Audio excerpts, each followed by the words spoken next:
Ladies and gentlemen, boys and girls, children of all ages, we're back. Episode 19 of the 1973 podcast. As you can see, I'm pulling a Ted DiBiase. I'm vacationing at my summer home in Hyannisport. Throwing it old school for you old school wrestling fans. If you get the joke, you do. If you don't, probably shouldn't be watching this podcast. So I'd like to start off by introducing, as always, the best tag team in the podcast in business. Tom, Ed. Tom, we got to talk about the shirt before we get into emails. Got to talk about the shirt. We're gonna be selling those shirts pretty soon, so keep your eye out. Chris from North Carolina inspired me to embrace the suck in my sucky picks. So this is for you, Chris. I love it. We love it. That's what it's all about. It's all about putting smiles on faces and getting a little chuckle here and there. So, we're going to start off with what we usually start off with. This week's email. It's going to probably go into a bigger topic. So, Ed, read it. All right, here we go. This is from Derek from Buffalo, New York. Derek, thanks for sending in the email first and foremost. Thank you very much, everybody that sends in emails. We do appreciate it. We will get to them. So please keep them coming. Hey, 1973 pod, you guys need to talk about why my favorite player, Alex McGillney, is snubbed again for the Hall of Fame. Boys? Tom, you want to start with a little? Let's get some heavy-handed comments on this whole Hockey Hall of Fame. They seem to go the route of WWE now, where they have to have certain criterias and they have to meet a certain standard every year, which to me doesn't make you a Hall of Famer. Just because they have to pick. And I know I have a daughter that plays hockey. Nothing against the women that play hockey, but if you don't deserve to go in before somebody else, you should not take a spot from a legit Hall of Famer. That's my 2 cents. But let's do a deep dive into this. Take it, Tom. I agree with the criteria for what they do just doesn't make sense. It seems like they're going for more like team achievements where you have to have not have to have a Stanley Cup, but majority of the people in there have a cup. It doesn't make sense with McGillney. I mean, the guy's got everything. He's played 990 games. He's got 473 goals, 559 assists for 1,032 points, and he's a plus 81, and he's got a cup. I just don't understand it. I don't know if it's a Russian bias. I don't know what it is, but he should be in. I mean, and it's not just him. There are a bunch of people that have been held out and snubbed. Okay, before we go too far, Ed, give me your thoughts on Mulgilney. I mean, look, he was one of those guys that he really, when he touched the puck, I mean, man, he brought excitement to the game. I mean, like, you knew, okay, when that dude touched the puck, man, something special was going to happen. And to piggyback on Tom's points, I mean, he is a member of the 1,000-point club, and he is fourth all time among Russians for points. So the thing about it is that the man played for a long time. And if you are using the marker of a Stanley Cup, he does have that one too. So, the thing about it is that, and to circle back to your point, Andy, here's the thing, I mean, my feelings about Title IX, I think that, for people that don't know what Title IX is, that's actually making sure that intercollegiate sports have the same percentage of women that have on scholarship and everything like that as men at a university. So that receives government funding. So I'm all about that. But the thing about it is that you're bringing in these women and you're cutting out these guys that certainly deserve to be in the Stanley Cup. I'm not in Stanley Cup, in the Hall of Fame. And I don't understand that. I mean, if you let's get the correct amount of men in there, and let's also induct these women in there. I mean, it's not like that you have to put on this whole brand new wing of every time you add on players. I mean, so I don't understand the thought process behind it. I think that, for him, I mean, he really truly changed the game. I mean, back in those, the early, late 80s, early 90s with those Buffalo teams, I mean, he was badass. Andy? The thing about Mulgilney that's awesome is he was the first one to defect. He was the guy that secretly they smuggled him out of the World Juniors. It was cloak and dagger stuff to get him here. And he was the first one to do it. So if it wasn't for him doing it, none of the other guys would have been able to do it. So It's just blows my mind how there's a standard where they're heavy with certain things and not heavy with other certain things. Look at Bill Clement. I love the guy. Love him, love him, love him. Not a NHL Hall of Famer, but he got in as an announcer because he was great. Gary Thorne, Bill Clement, but you know what I mean? What more can you ask for? He was a staple. Those two guys were awesome. So he deserved, if they put him in like that, deservingly so. But he shouldn't, guys like that shouldn't take a spot, or certain gals shouldn't take a spot from somebody that deserves it. Look at Sergei Gonchar. He's not in the Hall of Fame. If you pull up his stats, he's the only guy above him and below him. Like, he's got better numbers than I think Chris Pronger, and Pronger's in the Hall of Fame.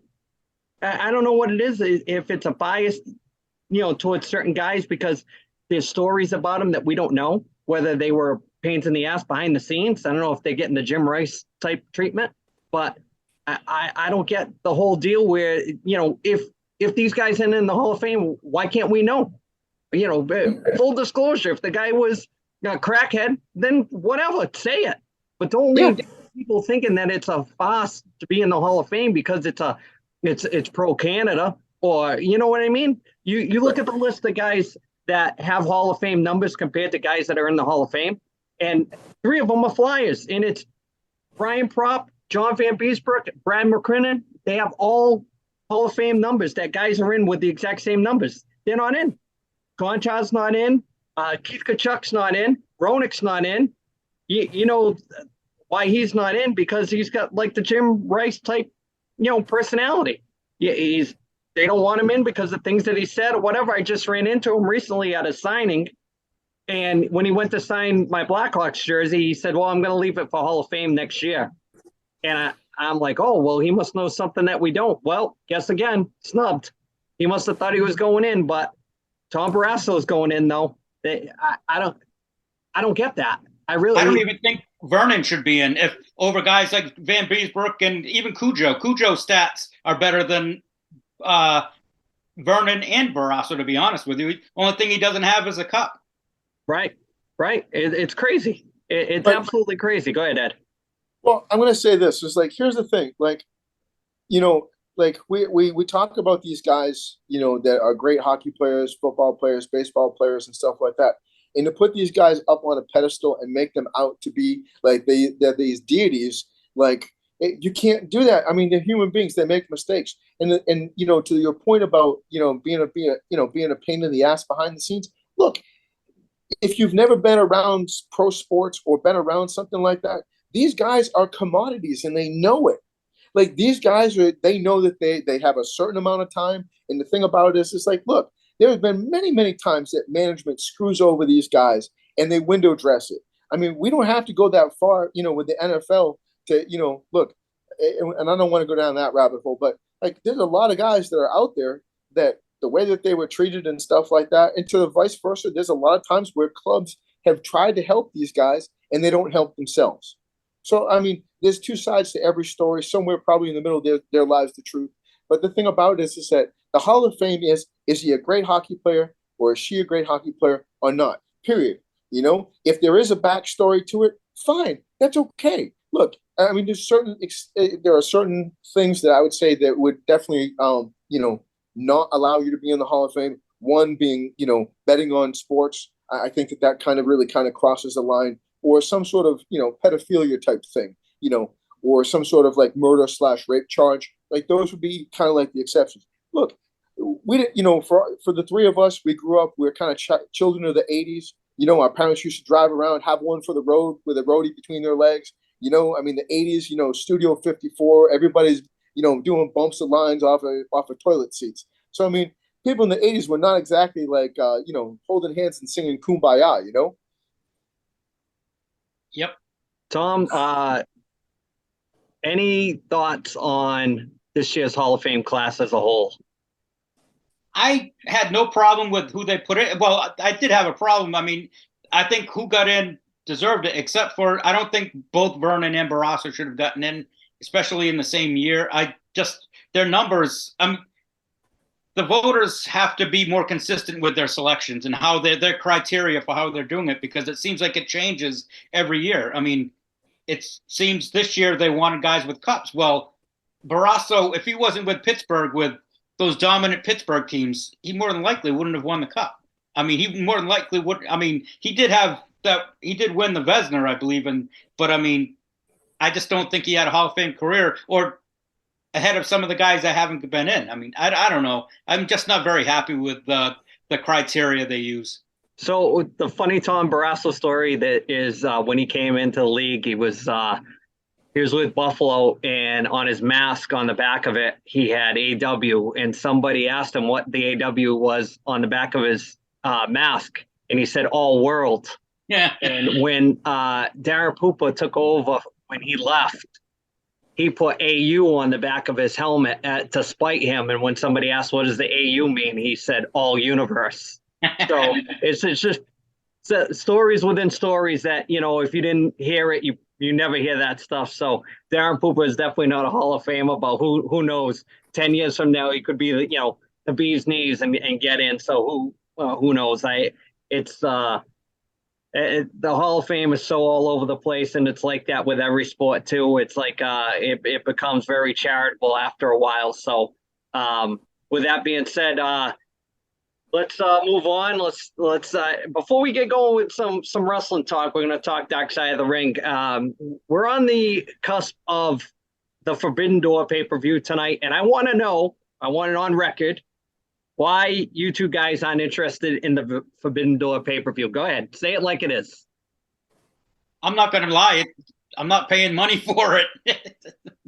I'm not spending whatever it is, $40, $50. I mean, the pay-per-view prices are ridiculous now. Ed, thoughts on Forbidden Door, New Japan Pro Wrestling versus AEW? First and foremost, why would I pay for something I can watch during the week? I mean, the thing about it is that, you know, for over the past year and a half, AEW has consistently put great product on a Wednesday night. They've put their superstars out there, and, you know, with table matches, ladder matches, steel cage matches, almost like what was it? What was the War Games? Yeah. I mean, they put these things on regular TV and national TV. Why am I going to pay $50 to watch something that, quite frankly, the stuff on Wednesday nights is sometimes better. And the thing about it is that, look, and we've talked about this many, many times. I mean, you know, let me fix these jerseys while you're talking. Yeah, I mean, these war games, you know, I mean, like, that should be something that you build. That should be a 3 or 2, 3, 4 month build to them. You know, why am I gonna pay for a pay-per-view that, like, I mean, you know, Dustin Rhodes that time, I mean, lit the table on fire and his last match and got suplexed onto the table. That's a pay-per-view match, right? You know, like, you know, coffin match. That should be pay-per-view, you know? So that's my take, man. I mean, look, go ahead.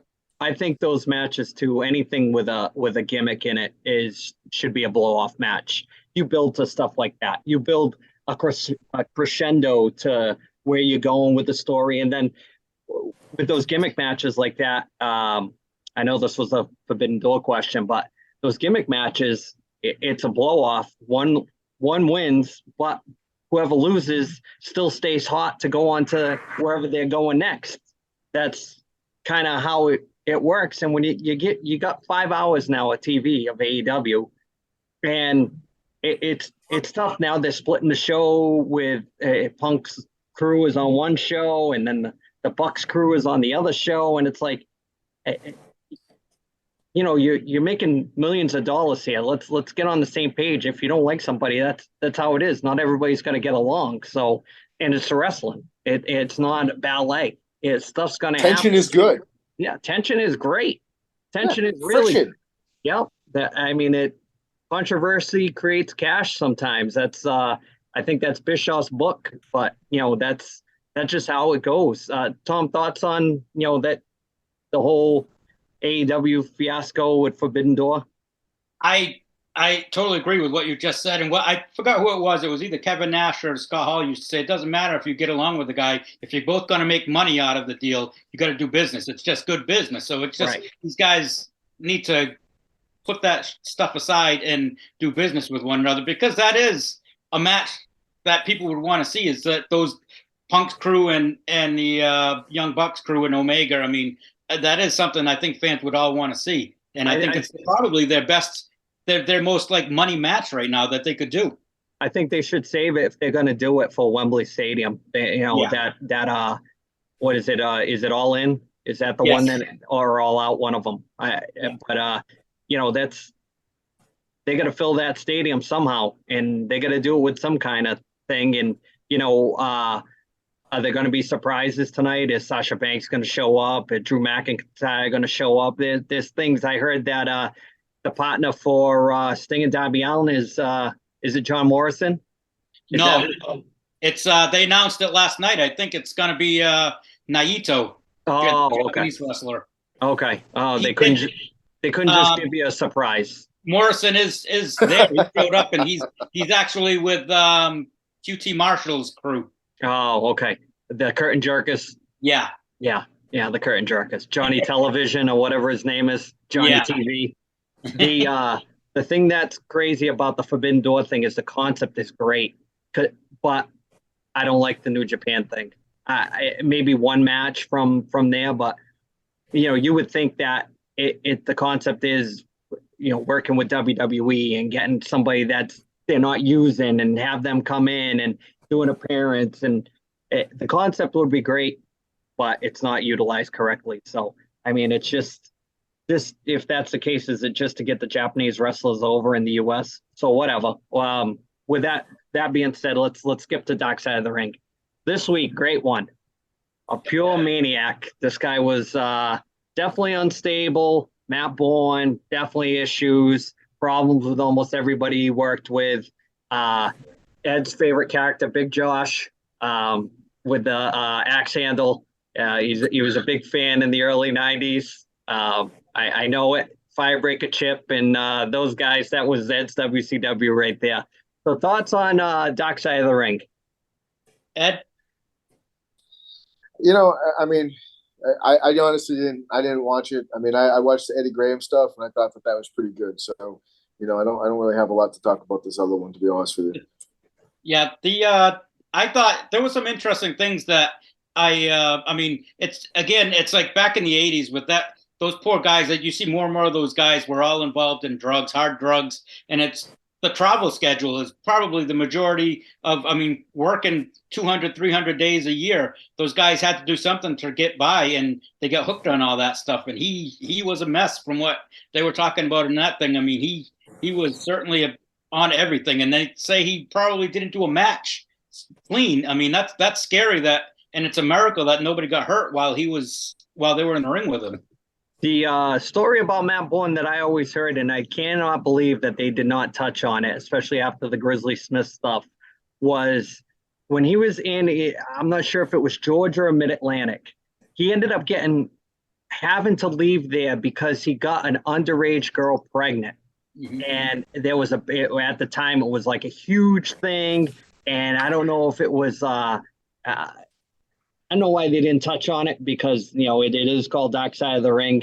But there is a story there. I've seen it on YouTube a few times.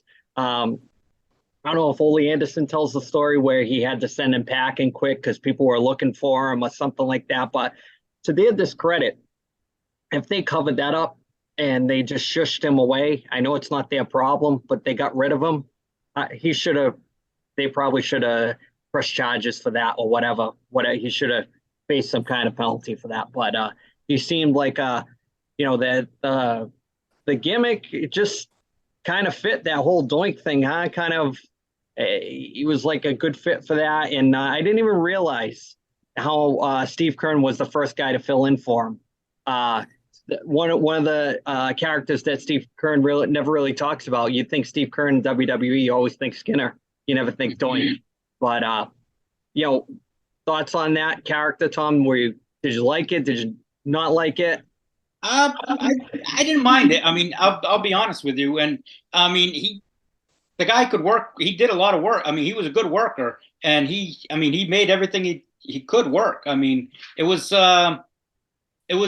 interesting. And then with a few other things with Doink is the guy, he didn't make sense when they said he hated the character, but yet he went out and bought a bathtub and put Doink on the side of the bathtub. And I mean, he didn't like the character, but he liked the money that came in with it, I guess. I mean, it's just, he wanted both. He wanted his cake and he wanted to eat it too, I guess you'd say. It's just, I don't know. I got a bad taste in my mouth from him. It was I felt bad for his family, his ex-wife and his kids. I mean, that was tough to watch. It's funny when you watch those, it seems like the spouses or the ex-wives are always the ones that have the best stories about the guys that nobody really knows. And it seems like if they were genuinely nice guys, they still really like them, even after the fact. But it seems like the ones that are dirtbags, it's just right. It just carries through pretty much their whole time. So, he had that. He was at WrestleMania 1, fought Steamboat, couldn't stay off whatever he was on, and always seemed like a troublemaker. That Brian Blair story where he fought him 3 times in the bar, and it always seems like when Brian Blair tells the story, he always seems like the guy that if anybody was ever going to try to pick on, it was always Brian Blair for some reason. Seems like just maybe because he was a smaller guy at the time, just quiet. They seem like that was the guy everybody always screwed around with. So it seems like that's the guy that always had to defend himself all the time. So they credit to him for kicking his ass 3 times in one night. So next week, Junkyard Dog, that should be a good one. I'm really looking forward to that one. Yeah, good story about him. Had mega popularity, probably was like the Black Dusty Rhodes kind of, but just couldn't stay off the crack and all that stuff. And, at the end, the way that he died in a car accident, killed by a drunk driver while he was sober. Crazy. It's just a crazy story. So it should be good. That's next week. So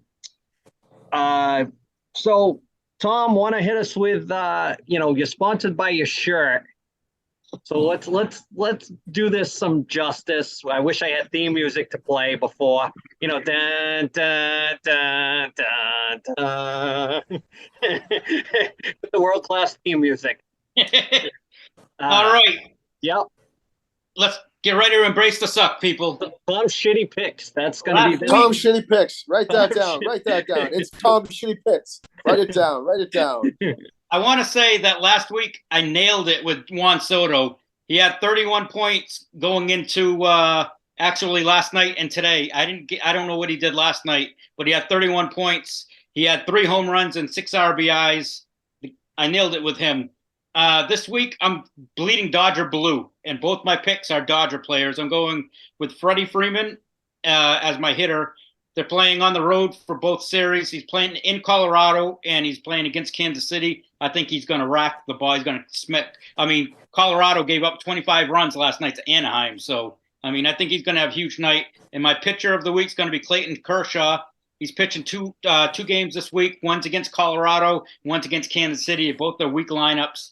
I think he's going to go get at least, well, not at least. He's going to get 2 wins, I'd say. I guess I would think somewhere between 20 points for him for the week. So, great picks for the week. Not shitty picks. Tom shitty picks. No shitty picks. So we're going to start selling those shirts, and all the proceeds are going to go to Tom to help him buy fantasy books for a season. Yep, that's what it's going to go for. Buy my ESPN Plus subscription. Yep. It'll go to a good cause. It's called We're Poor. Tired of couch fishing. Yep.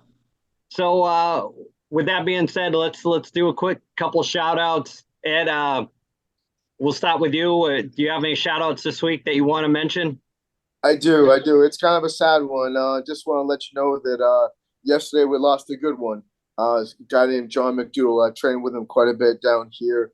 Not sure quite all the details of what happened, but he was out on a bike ride and he didn't make it. So he's a good human, good guy. Always, always had tremendous amount of respect for people that strapped on the skates and the axe. He always was like, man, he's like, I don't know how you guys ever did it, man. He's like, and just a good human being, and always really kind of, tried to make. I'd say he always made you feel good when you had a conversation with him, and always tried to make his community better. And so very sad passing from yesterday. So just let his family know that we're thinking about him. So you said that he was 52 also, Ed, right? Yes, sir. Yes, sir. I just like to bring certain things up because it is our age demographic. These guys that we know, that pass away, it's tough. So that's kind of what, not to get sentimental, but that's kind of why we do this podcast. We try to keep everybody together, people that, maybe watch it that we haven't seen, or they watch it on the down low, and we know a lot of people struggling right now at the 50 plus mark, and we just want to let you know that we're in the same boat. We're in that demographic, and we're just here to maybe give you a chuckle for a half an hour and put some smiles on faces. So Tom, how about some shout outs this week? I've got a quick shout out, and it's another fairly sad one. I want to give a shout out to the Richardson family, Carol, Seth, Peter, and Katie. They lost their father. We called him Pastor Bob Richardson, and we had the memorial service yesterday for him. And it was a great day celebrating his life, and heard a lot of great stories. And I just want to let them know I'm thinking of them.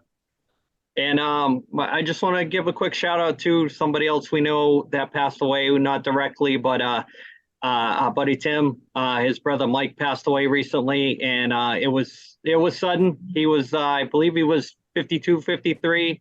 So Tim, if you see this, I just want to let you know that it doesn't go unnoticed, and it's tough to put it in words when people pass and you don't know what the right thing to do is sometimes. So you always try to, smiles sometimes are probably the best medicine, and it's not suppressing anything or not acknowledging that people pass. It's just trying to get through it and hoping for the best.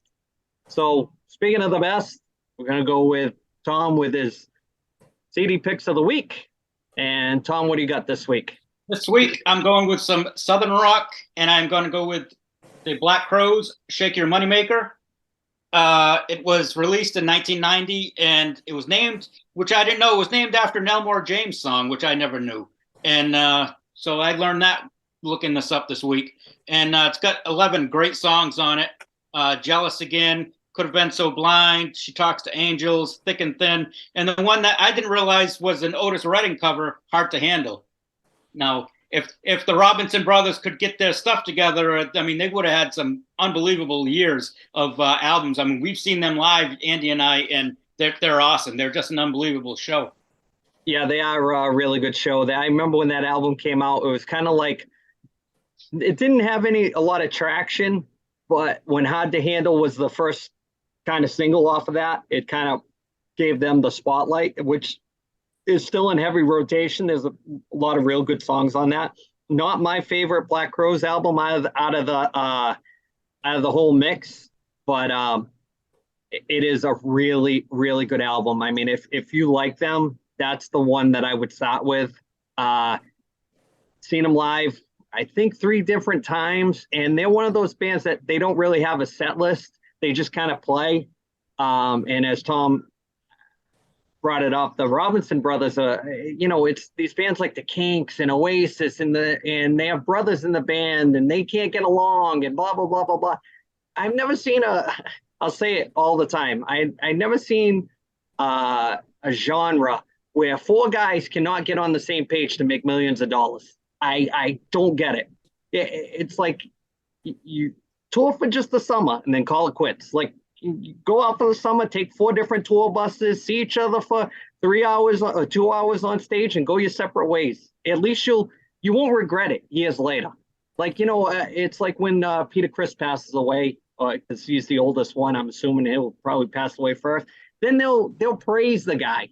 You got him now. Praise him now while he's alive. It's like these people they put in the Hall of Fame after they pass away. Praise them while they're alive. Make them feel good.